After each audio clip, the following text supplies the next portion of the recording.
नमस्कार आप सभी को, स्वागत है आपका हमारे इस प्लेटफ़ॉर्म पर। आज के इस वीडियो में हम पढ़ेंगे ग्राम पंचायत अधिकारी के लिए ग्रामीण क्षेत्रों में चलाई जा रही योजनाएँ।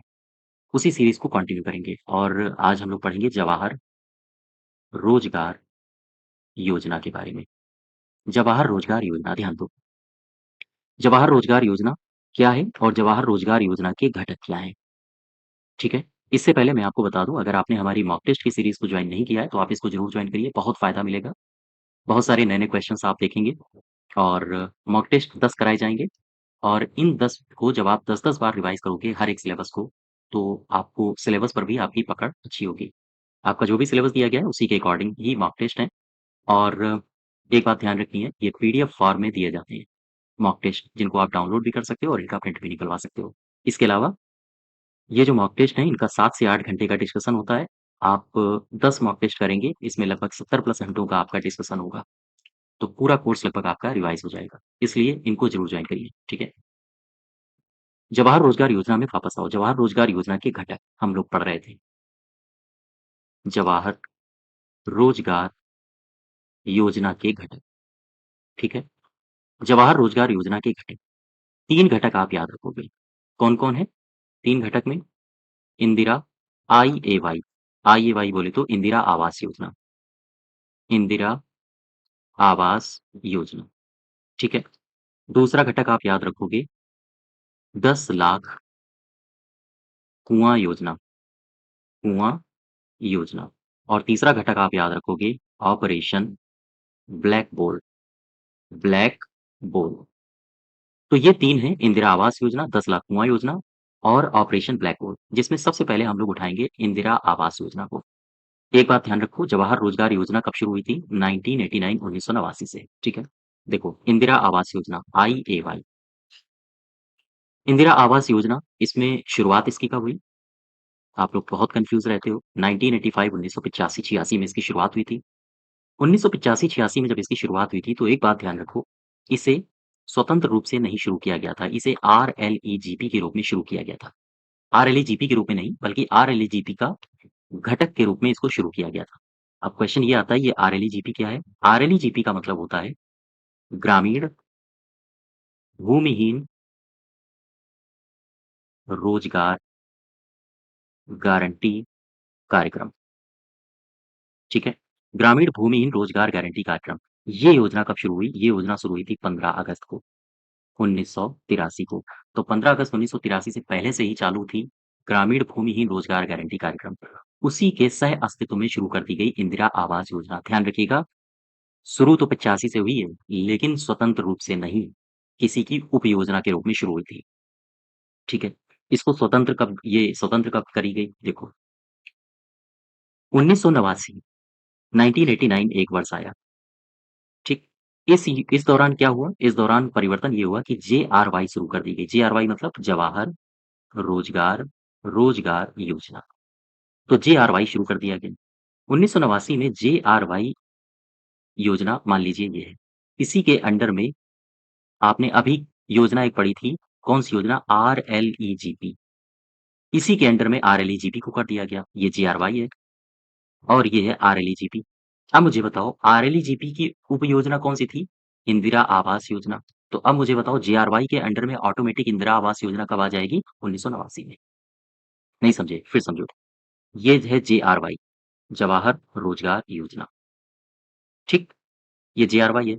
इसके अंडर में किसको कर दिया गया? इसके अंडर में कर दिया गया आरएलईजीपी को। आरएलईजीपी मतलब ग्रामीण भूमिहीन रोजगार गारंटी कार्यक्रम और इसी का घटक थी इंदिरा आवास योजना। तो जब आरएलईजीपी पूरी ही जेआरवाई के अंडर में कर दी गई, तो मुझे बताओ, इंदिरा आवास योजना भी तो जेआरवाई का घटक हो गई। तो इंदिरा आवास योजना जवाहर रोजगार योजना का घटक कब बनी? 1989 में। ये बातें आप लिख लो, पूछी जा सकती हैं। 1989 1989 में जवाहर रोजगार योजना योजना शुरू की गई, ठीक है? और इसी 1989 में ही आरएलईजीपी को जीपी का विलय कर दिया गया, विलय कर दिया गया। कहाँ? आरएलईजीपी का विलय किया गया है, जवाहर रोजगार योजना में। तो अब मुझे बताओ, ऑटोमेटिक इंदिरा आवास योजना भी किसका घटक बन गई? इंदिरा आवास योजना भी जेआरवाई का हिस्सा बन गई, हिस्सा बनी। ये बातें आप समझ पा रहे हो? अब मुझे ये बताओ, इंदिरा आवास योजना 1989 में इसका हिस्सा बन गई। इंदिरा आवास योजना में 2-3 बातें आप याद रखोगे। IAY इंदिरा आवास योजना, कौन-कौन सी बातें? इसके लक्ष्य, सबसे पहले लक्ष्य की बात कर लेते हैं। इंदिरा आवास योजना के लक्ष्य क्या-क्या हैं? इंदिरा आवास योजना क्यों शुरू की गई? इंदिरा आवास योजना जब शुरू की गई थी तो सबसे पहला इसका टारगेट ये था कि ये एससी और एसटी के लिए शुरू की गई थी। यानी एससी-एसटी में सर्वाधिक जो निर्धन हैं, सर्वाधिक निर्धनों को आवास उपलब्ध कराया जाएगा। आवास उपलब्ध कराना, ये इसका मेन टारगेट था, ठीक है? इसके अलावा 1992-1993 वो दौर था जब इंदिरा आवास योजना को अन्य श्रेणियों के लिए भी खोल दिया गया।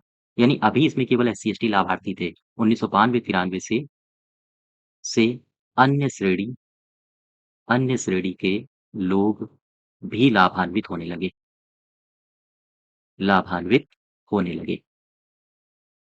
ठीक है?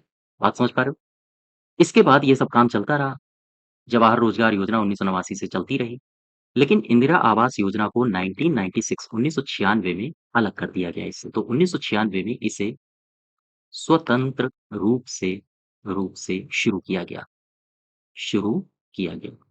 बात समझ पा रहे हो?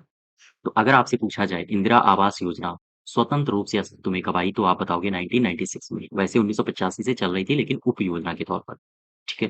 तो सारे के सारे वर्ष आपकी नज़र में होने चाहिए, भले ही इनको ना याद करो आप, लेकिन इतना पता होना चाहिए, ठीक है? हाँ, नहीं तो आप जब 1996 टाइप के ईयर्स देखते हो तो एकदम भौचक्के हो जाते हो, हैं? फिर ज़रूर कमेंट करते हो। तो ख़ैर 1996 से इसे स्वतंत्र रूप से शुरू किया गया। अब देखो आगे हुआ क्या? आगे हुआ ये कि 2014 आया, सरकार बदल गई। 2014 में सीएजी की रिपोर्ट आई या जस्ट अ मिनट 2014 में सीएजी ने इस योजना के लिए ऑडिट किया, इंदिरा आवास योजना का। तो सीएजी ने जब इंदिरा आवास योजना का ऑडिट किया, तो इसने पाया कि इसमें बहुत सारी कमियाँ हैं। लिहाज़ा सरकार को पता चला कि इंदिरा आवास योजना में तो बहुत सारी कमियाँ हैं। सरकार को मौका मिल गया, सरकार वैसे भी जब बदलती है तो योजनाओं को अपने अनुसार पे चेंज कर देती है ना? तो इंदिरा आवास योजना का परिवर्तन कर दिया सरकार ने 2016 में। ध्यान रखिएगा। अब यहाँ से आधुनिक एक नई योजना उत्पन्न होगी। 1 अप्रैल 1 अप्रैल 2016 से हुआ क्या? 1 अप्रैल 2016 से इंदिरा आवास योजना को प्रधानमंत्री प्रधानमंत्री आवास योजना ग्रामीण के रूप में नया रूप दिया गया के रूप में नया रूप दिया गया। अब मुझे बताओ, ये प्रधानमंत्री आवास योजना ग्रामीण क्या है? इंदिरा आवास योजना। वो क्या है? प्रधानमंत्री आवास योजना ग्रामीण। तो इंदिरा आवास योजना को ही एक नया रूप दिया गया 1 अप्रैल 2016 को और जब नया रूप दे दिया गया तो एक नया टारगेट रखा गया। 2022 तक सरकार ने कहा, हम सभी के लिए आवास उपलब्ध कराएँगे। आवास उपलब्ध होगा। सरकार ने ये प्रतिबद्धता जाहिर की। अब देखो 2024 है, अब सरकार का जो मोटो है वो बदल चुका है। क्या है? अब वो हम आगे चर्चा करेंगे। लेकिन अभी योजना शुरू हो रही है तो एक-एक चरण करके समझो, ठीक है? जब सरकार ने ये कहा कि हम सभी के लिए आवास उपलब्ध कराएँगे, तो अब सरकार इस योजना को इम्प्लीमेंट करेगी 20 नवंबर 2016 से। ये 1 अप्रैल 2016 है, जब रूप परिवर्तन किया है और इम्प्लीमेंट करेगी 20 नवंबर 2016 से, ठीक है? तो ख़ैर ये डेट आपके लिए महत्वपूर्ण नहीं है, आप इसको याद रखो। अब देखो, नई योजना का नाम क्या है? प्रधानमंत्री आवास योजना ग्रामीण, ठीक? अब इस योजना को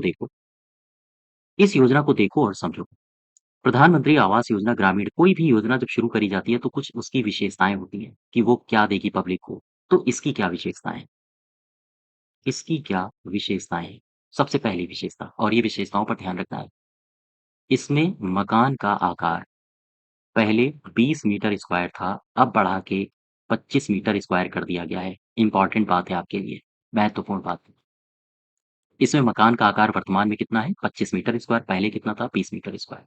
दूसरी बात, जो पैसा दिया जाता है मैदानी क्षेत्र में वो अब कितना दिया जाता है? 1.2 लाख रुपए। ध्यान दें, मैदानी क्षेत्र का मतलब जहाँ हम और आप रह रहे हैं, जो प्लेन एरियाज़, वहाँ पर एक मकान बनवाने के लिए 1.2 लाख रुपए दिए जाते हैं, प्रति इकाई लागत ही है। वहीं पहाड़ी क्षेत्रों की अगर बात करें, पहाड़ी क्षेत्र में, दुर्गम इलाकों में 1.3 लाख रुपए प्रति इकाई पैसा दिया जाता है। वहीं अगर हम तीसरी बात करें इसकी विशेषता की, तो 12,000 रुपए शौचालय के लिए दिए जाते हैं। शौचालय के लिए 12,000 रुपए दिए जाते हैं प्रति इकाई, ठीक है? और ये जो शौचालय के लिए दिए जाते हैं, ये दिए जाते हैं स्वच्छ भारत मिशन ग्रामीण के तहत और साथ ही साथ मनरेगा के तहत। मनरेगा के तहत 12,000 रुपया वित्त आवंटित किए जाते हैं, ठीक है? इसके अलावा और कौन-कौन से लाभ दिए जाते हैं? इसके अलावा मनरेगा के तहत मनरेगा के तहत 90 से 95 श्रमिक दिवस भी दिए जाते हैं, या श्रम दिवस आप लिख लो तो ज़्यादा बेहतर रहेगा। 90 से 95 श्रम दिवस का प्रावधान भी है, का प्रावधान लगभग 3 महीने हो गए हैं। 90 दिन मतलब 3 महीने श्रम दिवस। तो ऐसी स्थिति में टोटल जो अमाउंट बनता है लगभग 18,000 रुपए मज़दूरी का प्रावधान भी है। 18,000 रुपए मज़दूरी का प्रावधान। इसके अलावा 18,000 रुपए मज़दूरी का प्रावधान है, ठीक है? तो ये 3 राशियाँ आपको याद रखनी है। कौन-कौन सी? मकान का आकार, और ये राशि मैदानी क्षेत्र में 1.2 लाख रुपए और पहाड़ी क्षेत्र में 1.3 लाख रुपए। इसके अलावा शौचालय के लिए 12,000 रुपए, साथ ही साथ मनरेगा के तहत जो 90 से 95 श्रम दिवस हैं, उनका प्रावधान है और इसके लिए 18,000 रुपए की मज़दूरी का भी प्रावधान है। ये सारी बातें, सारे फीचर्स। अब इसमें मुझे ये बताओ, जैसे मैं मैदानी क्षेत्र को लेता हूँ, ठीक है? मैदानी क्षेत्र, टोटल कितना अंश मिलता है? मैदानी क्षेत्र में टोटल सुविधाएँ कितनी मिलती हैं इस योजना के तहत? गौर करो। ये चीज़ें रटने वाली नहीं है, बस समझने वाली हैं। अब मुझे बताओ, ये मान लीजिए मैदानी क्षेत्र है। अब इस मैदानी क्षेत्र में कितनी सुविधाएँ दी जा रही हैं? सुविधा, देखो, मैदानी क्षेत्र में सबसे पहले निर्माण लागत, निर्माण लागत कितनी आई? 1.2, यानी कि 1,20,000 रुपए। हाँ, ठीक है। इसके अलावा लेबर चार्ज, लेबर चार्ज कितना दिया गया? वापस आओ, लेबर चार्ज का मतलब मज़दूरी कितनी दी जा रही है? 18,000 रुपए, 18,000 रुपए। इसके अलावा और मैंने क्या लिखा? और मैंने लिखा कि शौचालय के लिए कितना रुपया दिया जा रहा है? तो आप बताओगे, शौचालय कितना रुपया? 12,000 रुपया, ठीक है? अब मुझे बताओ टोटल रुपया कितना दिया जा रहा है? तो टोटल कितना लाभ होगा? 8 दूँ 10 और ये हो जाएगा 2 दूँ 4 1 5, 1.5 लाख रुपए का इतना टोटल लाभ दिया जा रहा है, इतनी राशि दी जा रही है, ठीक है? इसके अलावा और कौन-कौन सुविधाएँ मिलेंगी? इसके अलावा कौन-कौन सी सुविधाएँ दी जाएँगी? इसके अलावा सुविधाएँ दी जाएँगी, मान लीजिए जैसे ये घर है, ठीक है? ये घर बन गया, घर बनने में कितना रुपया मिला? 1,20,000 रुपए, ठीक? 1,20,000 रुपया। शौचालय में कितना मिला? 12,000 रुपए और मज़दूरी में कितना मिला? 18,000 रुपए। टोटल कितना हो गया? 1,50,000 रुपया, ठीक है? 1,50,000। अब इसके अलावा यहाँ पर गृहिणी भी होंगी, तो घर की जो महिलाएँ होंगी वो खाना पकाएँगी। घर तो दे दिया है सरकार ने, क्या एलपीजी कनेक्शन नहीं देगी सरकार? घर तो दे दिया है सरकार ने, क्या इसमें इलेक्ट्रिफ़िकेशन नहीं होगा? इलेक्ट्रिसिटी नहीं आएगी? घर तो दे दिया है सरकार ने, क्या यहाँ नल से जल की सुविधा नहीं होगी? हाँ, बिल्कुल होगी। तो सरकार और भी बस बहुत सारी सुविधाएँ दे रही है, जैसे प्रधानमंत्री उज्ज्वला योजना के तहत एलपीजी कनेक्शन भी मिलेगा और इसके अलावा सौभाग्य योजना के तहत सौभाग्य योजना के तहत इलेक्ट्रिसिटी कनेक्शन मिलेगा और इसके अलावा जल जीवन मिशन जल जीवन मिशन के तहत यहाँ पेयजल भी पहुँचाया जाएगा। तो बहुत सारी सुविधाएँ मिल रही हैं। पैसों की बात करें तो 1.5 लाख, वैसे मकान लागत 1,20,000, शौचालय 12,000 और मज़दूरी के लिए 18,000 और बाकी सुविधाएँ ये सारी मिल रही हैं। देख पा रहे हो आप कितनी सुविधाएँ दी जा रही हैं इस योजना के तहत, प्रधानमंत्री आवास योजना ग्रामीण के तहत। तो ये हमारी प्रधानमंत्री आवास योजना ग्रामीण है। अभी इसमें इंदिरा आवास योजना का मैंने अभी छूटा हुआ है। इंदिरा आवास योजना में कितनी राशि दी जाती थी, फिर उसका कंपैरिज़न क्या है, किस रेशियो में वित्त का आवंटन होता था, ये सारी बातें। तो कुल मिला के कहने का आशय है कि ऐसे पढ़ो आप, तो आपके डेटा भी कंप्लीट होंगे, फैक्ट भी आपको मिलेंगे भरपूर मात्रा में और चीज़ें रटनी नहीं पड़ेंगी। और जब आप बहुत सारी योजनाएँ कि कहाँ तक रट पाओगे आप, है ना? तो ये सारी बातें हैं, इनको आप बार-बार रिवाइज़ करिएगा, ठीक है? चलते-चलते एक बात मैं फिर आपको बता दूँ, मॉक टेस्ट की सीरीज़ आपके लिए काफ़ी महत्वपूर्ण हो सकती है वीपीओ के एग्ज़ाम के लिए। इसको ज़रूर जॉइन करिएगा, ठीक है? इसके आगे हम लोग नेक्स्ट डे कंटिन्यू करेंगे। धन्यवाद।